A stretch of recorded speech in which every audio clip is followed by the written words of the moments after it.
आज आपने press conference भी रखा है, क्या कुछ मुद्दा है जिसको लेकर के रखा है? हाँ, आपके माध्यम से मैं इंडिया गठबंधन और एनडीए गठबंधन को बताना चाहते हैं कि जिस तरह से बिहार, उत्तर प्रदेश, मध्य प्रदेश, राजस्थान, हरियाणा आदि में जिस समाज मतलब कुशवाहा समाज, मौर्य, शाक, सैनी जो हमारा अंग है, जिसको मतदान करता है सरकार उसी की बनती है।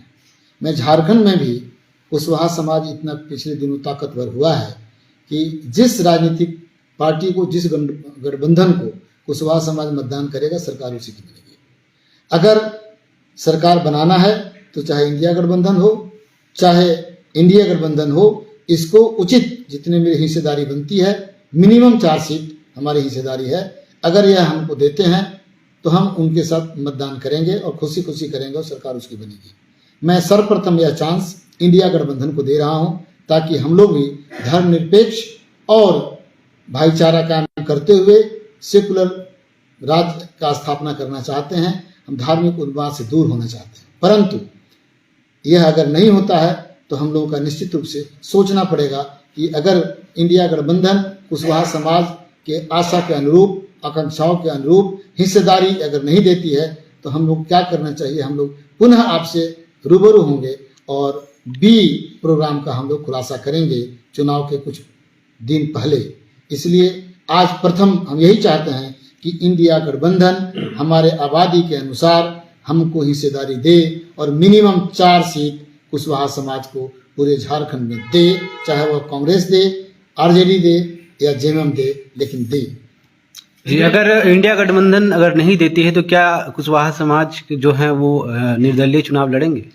नहीं, हम निर्दलीय के पक्ष में नहीं है, क्योंकि इंडिया पूरे देश में, भारत में 2 भागों में बटा है, एक सेकुलर और एक भारतीय जनता पार्टी के विचार के साथ धार्मिक। ऐसे स्थिति में हम लोग निश्चित रूप से सेकुलर के साथ रहना तो चाहते हैं, लेकिन यह एक शर्त है। मैं भरोसा करता हूं, उम्मीद करता हूं कि इंडिया गठबंधन हमारी भावनाओं को समझेगा और कम से कम 4 सीट हमें देगा। सरकार ऐसी क्या कुछ मांगे थी जो कुशवाहा समाज की पूरा नहीं कर पाई, जो जिसको लेकर के कुशवाहा समाज जो चुनाव लड़ना चाह रही है? नहीं, हम तो किसान का अनेक मांग है जो कि अभी तक पूरा नहीं हुआ। भारतीय जनता पार्टी किसानों पर तो और भी दमन चक्र चला दी है। हमारे मांग तो बहुत है, सिर्फ किसान की ही बात नहीं बल्कि ओबीसी की मांग है। मैं तो चाहता हूं कि ओबीसी के लिए विधानसभा और पार्लियामेंट में भी ST/SC के तर्ज पर सीट का रिजर्वेशन हो।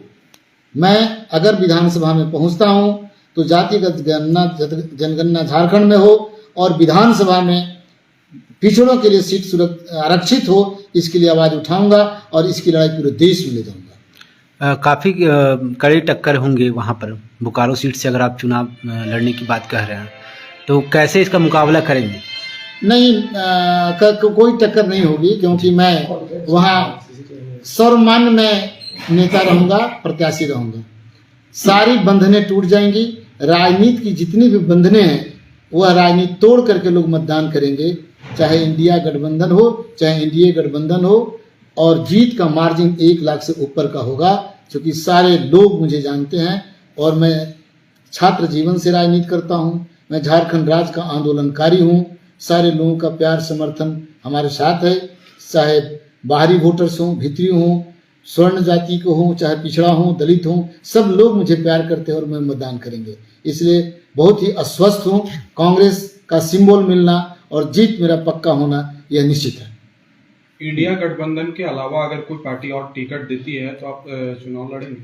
नहीं, मैं सिर्फ इंडिया गठबंधन के साथ खड़ा रहूंगा। कोई सवाल है? अब चुनाव नजदीक है, अभी ऐसा देखा जा रहा है कि टिकट के लिए प्रत्याशी दल बदल बहुत ज्यादा कर रहे हैं। ऐसा कुछ है कि आपका अप्रोच अगर इंडिया गठबंधन नहीं करती तो एनडीए का अप्रोच करिए? नहीं, 2009 से मैं कांग्रेस में हूँ। इसके पूर्व मैं एक बार जेएमएम से भी चुनाव लड़ा हूँ और एक बार आरजेडी से भी लड़ा हूँ। मैं किसी कारण से कांग्रेस छोड़ा था 90 में मंडल कमीशन आने के बाद, और पुनः मैं 2009 में घर वापसी किया और आज तक मैं कांग्रेस के साथ हूँ और मैंने कभी अपना आवेदन चुनाव लड़ने के लिए नहीं दिया। प्रथम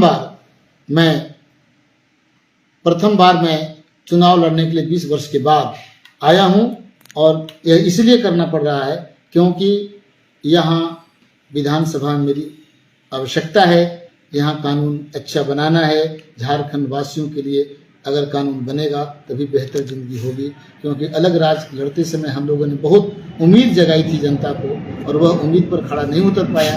इसलिए वहाँ जाकर उनके लिए कानून बनाने के लिए मुझे जाना जरूरी है। इसलिए मैं दोबारा चुनाव लड़ने आया हूँ 20 वर्षों के बाद। झारखंड में बहुत बड़ा मुद्दा है जो काफी सालों से चल रहा है, लेकिन उसका समाधान नहीं हुआ। कुर्मी को एसटी का दर्जा देने की एक मांग लंबे समय से चली आ रही है। हाँ, इस जगह पर मैं कुर्मी समाज के नेताओं को मैं क्या कहूँ, 1932 के पहले उनका कहना है, 1948 के पहले वह आदिवासी समाज में आते थे कुछ क्षेत्रों में, कुर्मी समाज वो पुनः वो चाहते हैं कि हमें वह दर्जा मिले, वह रिजर्वेशन चाहते हैं। और उनकी इस प्रयास के चलते झारखंड में ओबीसी लीडर एस्टेब्लिश नहीं हो पा रहा है। ये कहीं न कहीं गड़बड़ी है। हम लोग इस पर बैठ के चिंतन करेंगे कि इस पर क्या होना चाहिए, क्योंकि कहीं न कहीं कुशवाहा और कुर्मी बहुत करीब है, भाई है। मैं नहीं जाना चाहता शेड्यूल ट्राइब में और वह जाना चाहते हैं, तो इस पर हम लोग चिंतन करेंगे। विचारणीय विषय है, बहुत चिंतनीय विषय है। हम लोग उनके नेताओं से बात करेंगे, इस चुनाव के बाद चर्चा करेंगे। और सिर्फ रिजर्वेशन के लिए नहीं, बल्कि आचार विचार व्यवहार संस्कार भी कोई चीज़ है, इसके लिए भी अगर वो जाना चाहते हैं तो मैं इस पर बात करूँगा। जी।